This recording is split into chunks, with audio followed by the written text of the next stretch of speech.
tó yẹ kó gíràn mọ́lẹ̀ yẹ àìmọye ọkùnrin náà tán ní pé kó má fẹ́ Christian tó jẹ́ pé rabaraba ló sì ń bá kiri dọ̀la gbogbo nǹkan yìí ló ń kó bá wa láwùjọ ó ń kó bá wa nínú ọ̀rọ̀ tá à ń sọ ó ń kó bá wa nínú ìwà tá à ń wù ó ń kó bá wa nínú ìṣe tá à ń ṣe nǹkan tèmi rí dìmú bẹ́ẹ̀ nìyẹn ọba ṣé gan. ẹ ti sọ gbogbo nǹkan tán.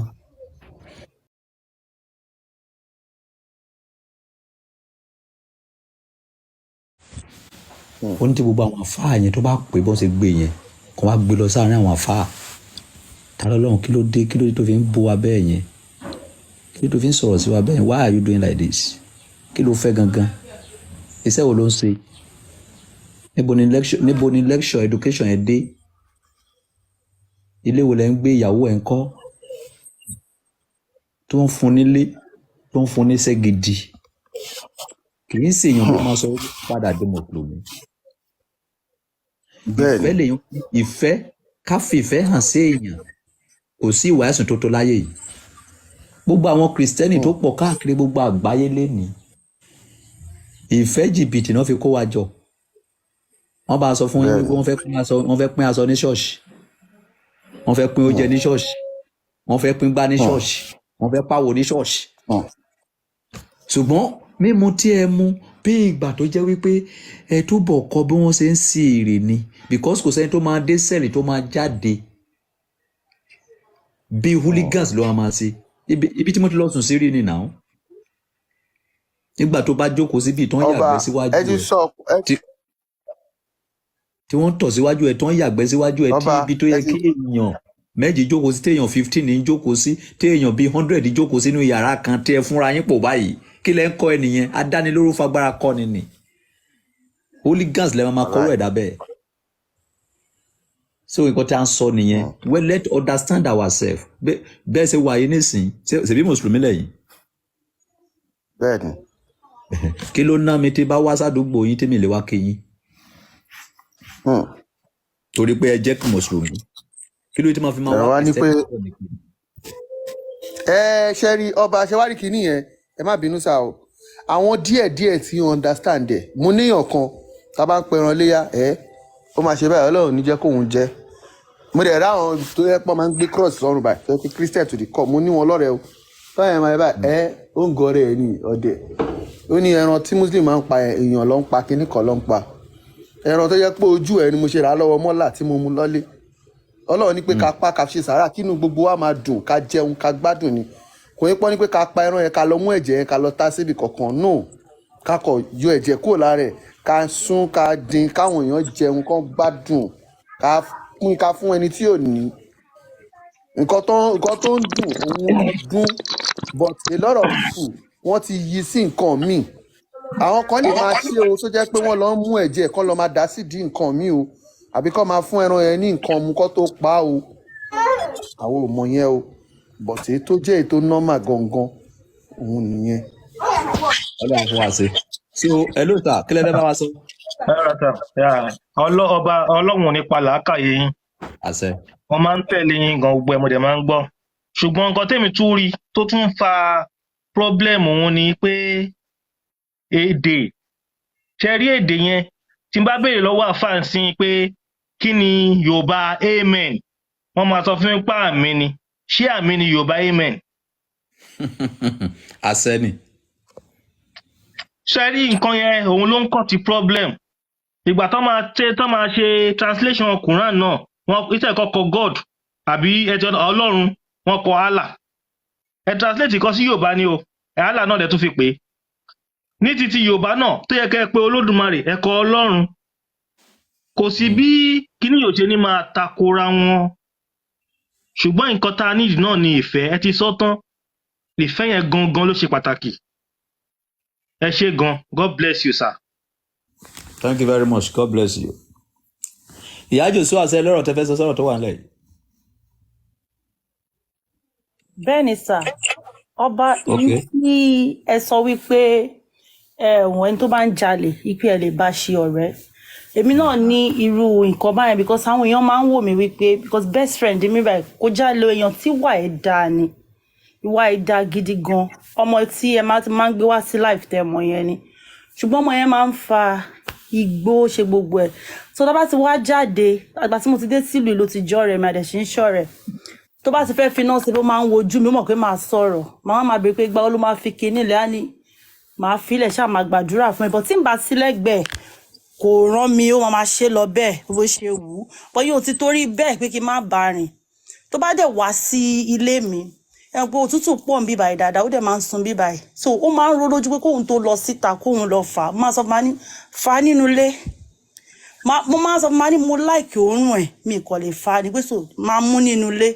so mo fi àyè gbábọ̀ ó mọ̀ pé lọ́jọ́ kan èmi nìkan máa ń bè lọ́rùn pé gbáwó ló máa fi kinní ìsílẹ̀ ìyẹn ò dẹ̀ disturb ọ̀rẹ́ tá à ń ṣe mi lè sọ pé àtorí pé mi ò kí ń fa igbó ń ṣe mi ò lè bẹ́ẹ̀ tó ń fa igbó ṣe so díẹ̀ ọ̀rẹ́ wa ti ń lọ sí bíi 10 years báyìí mo ọjọ́ kan a ní òun tiẹ̀ ní fa kinní ìmọ̀ torí ọ̀rẹ́ òun yìí kò dẹ̀ ń ṣe èèyàn burúkú torí ó ń fa igbó yẹn so ìfẹ́ gbogbo èèyàn tí kò síbi téèyàn ò ti lè rí ìfẹ́ so tẹ́ bá rí ìfẹ́ níbi kan you will not get 100% ẹni tó nífẹ̀ẹ́ yín yẹn ó máa ṣe nǹkan tẹ́kun máa wò pé ọ̀rẹ́ mi dẹ̀ ni ṣùgbọ́n mi like nǹkan tó ń ṣe yìí but ẹ tún máa wá ní mind yín pé bọ́ ẹni tí mo nífẹ̀ẹ́ ni mo nífẹ̀ẹ́ òun náà dẹ̀ nífẹ̀ẹ́ mi ní títorí bẹ́ẹ̀ pé kí n sọ pé kó lọ máa fa igbó nínú snow so màá ní kó fà á nínú ilé láti máa sùn kó èéfì ẹ̀ ò pa mí ìgbà tí yìí pé mo ní asthma so anybody téèyàn bá fẹ́ correct èèyàn you correct that person with love o ní tì síta pé life tiẹ̀ nìyẹn kò ní jẹ́ kẹ́nìyẹn change tó bá tiẹ̀ fẹ́ change so ìfẹ́ tí ọba sọ yẹn náà ni ká máa ṣe kò ṣe pé ká lọ tìyàn mọ́lé torí pé ó ṣẹ̀ òun ni pé lẹ́nu yẹn máa fi change but tá bá fi ìfẹ́ hàn sí ó máa change akọ máa sọ tó bá yá ó máa gbọ́ wa ó dẹ̀ máa change nǹkan tí èmi fẹ́ sọ sí nǹkan tó wà nílẹ̀ ni. God bless you. Ṣé ara ẹni tó fẹ́ sọ̀rọ̀ sí nǹkan tí bàbá yẹn sọ ó yá soul search. Yes sir. A ti sọ lẹ́ẹ̀kan nípa pé ìfẹ́ òun náà fi jọjọ ń jẹun pọ̀ ní inú àwo kan so tí kò bá sí ìfẹ́ kò sí bá a ṣe lè jọjọ ṣe because wàhálà ó máa wáyé láàrin èmi àti ẹ ṣùgbọ́n gẹ́gẹ́ bí nǹkan tí imperial tí wọ́n sọ lẹ́ẹ̀kan nípa èdè bẹ́ẹ̀ ni pé wọ́n mọ̀ kan tó wà lọ́kàn mi question tí mo fẹ́ béèrè lọ́wọ́ bàbá wa ṣe roscodo tí mo fẹ́ béèrè ní ọwọ́ wọ́n sọ̀rọ̀ nípa sàárà mo wá fẹ́ béèrè lọ́wọ́ ọba Solomon kí ni ìyàtọ̀ sàárà àti ẹbọ? Kò sí ìyàtọ̀. Sàárà kò sí ìyàtọ̀ ẹ ṣe ibi tí problem gan tó ti wà òun nìyẹn o sàárà ẹbọ because wọ́n máa pe àwọn oníṣẹ̀ṣe wọn ní àwọn ẹlẹ́bọ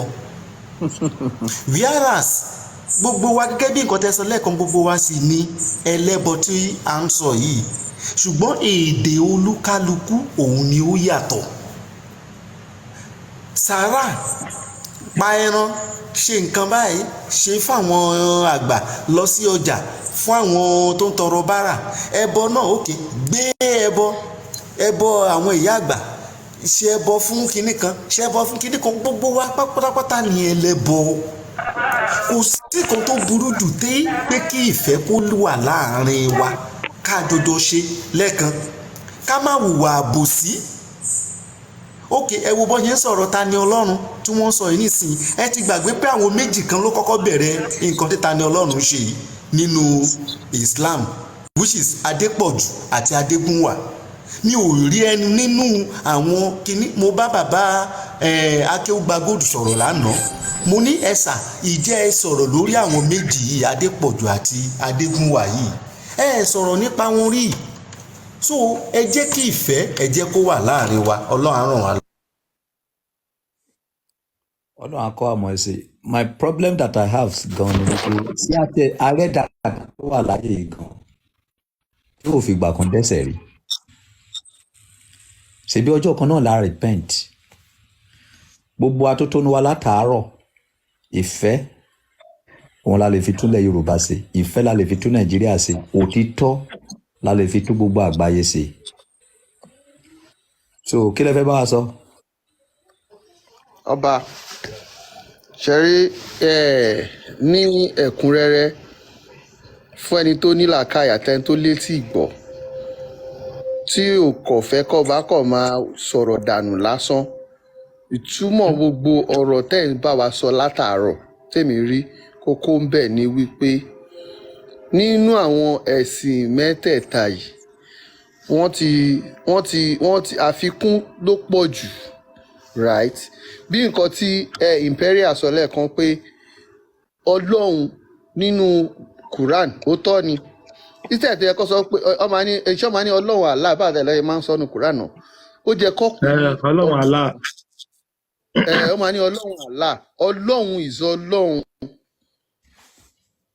kò sẹ́ni tí ò mọ̀ pé ẹni tó ga jù tí kò sẹ́ni tó tó òun lọ́lọ́run but wọ́n máa fẹ́ fi èdè Arab yẹn wọ́n á fi cover up ká lè mọ̀ pé Arab ni ó ní ẹ̀sìn àwọn Arab tó dẹ̀ lẹ̀sìn àwa kọ́ la ní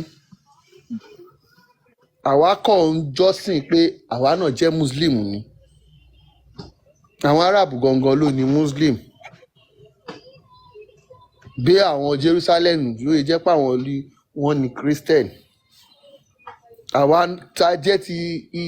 ilẹ̀ Yorùbá ilẹ̀ káàárọ̀ jíire even láfíríkà alẹ́sìn títí wa tá a bá gbé àwa ṣẹ̀sìn wa àbá ṣe ẹ̀sìn míì tó bá wù wá tá a bá ṣe ẹ má jẹ́ ká ṣe sódì ẹ jẹ́ ká fi làákàyè ṣe kò ń ṣe pé ká mú èèyàn tó èèyàn bíi tiwa ká wá máa sọ́dọ̀ lọ́hùn kò sí bó ṣe lè jẹ́ kò sírú àṣẹ tó wà lẹ́nu ẹ̀ tí wọ́n gangan tó bá wádìí ààrẹ dáadáa wàá mọ̀ pé ọlọ́run fún wọn náà lè tó ju tẹni yẹn lọ because bí nǹkan tí ọba máa ń bá wa sọ lójoojúmọ́ nǹkan yẹn ló da ọ̀pọ̀lọpọ̀ ìdílé rú ọba tíyàwó máa ní pé ó dìgbà tóun bá gbọ́rọ̀ ẹnu pásítọ̀ òun kóun tó mọ nǹkan tóun máa ṣe fọ́kọ òun tọkọ ẹ bá pè é pé tọkọ ẹ bá ní kó má lọ́bì kan tí pásítọ̀ ẹ bá ríran pé kó lọ ó máa lọ tí ò dẹ̀ jẹ́ kó rí bẹ́ẹ̀ bó ṣe wà náà nìyẹn lọ́dọ̀ àwọn àáfàá náà tó máa láwọn ń tẹ yẹ̀pẹ̀ irú àwọn àáfàá míì sì yẹ̀pẹ̀ tó láwọn ń tẹ̀ Ifá náà ló ń tẹ̀ sínú ẹ̀ tó bá máa ṣọ̀ṣáká kó jọ̀ṣáká tó bá dẹ̀ máa jẹ́ òṣoko mọ̀ ká mọ̀ pé òṣoko ni ẹ́ kò ń ṣe pé kó máa péré ẹni Muslim àbí kó máa péré ẹni Christian kó máa bá ẹni dìfá èyí tó bá fẹ́ ṣe ń bẹ̀ ni kó lọ ṣe ẹ yé tó àwọn èèyàn jẹ mọ́ ẹ rántí pọ́lọ́hún wà torí ìbínú Ọlọ́run ó wà o bọ́lọ́hún ṣe wà níbínú ẹ̀ ṣe wà ìfẹ́ òun ni kí gbogbo wa ká máa fi bára wa lò tá a bá yára wa sẹ́yìn irú àwa yà ní dúró sọ́dọ̀ ọba a ní Christian but a ní làákàyè jù bẹ́ẹ̀ lọ òun la fi ń wá sọ́dọ̀ ọba because ọ̀pọ̀lọpọ̀ ẹ̀kọ́ là ń kọ́ lára ọba tọ́ba bá fẹ́ deceive yín tó bá fẹ́ dà bó bá fẹ́ sọ́ di bójúbójú ọba máa mú anything láṣẹ báyìí òwe mi kọ́ mò ń sọ̀rọ̀ anything ló ń sọ̀rọ̀ ìyẹn tó bá ní làákàyè wàá mọ̀ pé ó mọ ohun tó ń ṣe ó ń fi yẹ pé ṣèbí ó sọ pé ọlọ́tí ni mí ó yà máa bọ́ tí sọ̀rọ̀ ń gbà yẹn bẹ́ẹ̀ gẹ́lẹ́ ló ṣe rí. ẹ ṣe gbọ́n sir, God bless you. bó ṣe rí nìyẹn ọba. God bless you sir. So ẹ jọ̀ọ́ gbogbo wa ẹ jẹ́ ká gba ìfẹ́ láàyè ẹ jẹ́ ká gba òtítọ́ láàyè ẹ má yẹ ká ṣe ẹlẹ́yàmẹ̀yà ẹ má yẹ ká ṣe ẹlẹ́sìnmẹ̀sìn gbogbo ala wúlò fúnra wa gbogbo ẹ̀yin tẹ̀tẹ̀ tamí lọ́rọ̀ lé ní Ọlọ́run á ràn yín lọ́wọ́ ẹbí òní pa yín kó ẹ gbogbo yín lẹ máa ra ẹnu gbà o ẹ má yẹ kébi lomi pa òwò ẹdúkùn náà ẹ fáwọn alówó ẹ má sábà ti mú mi gan o God bless you.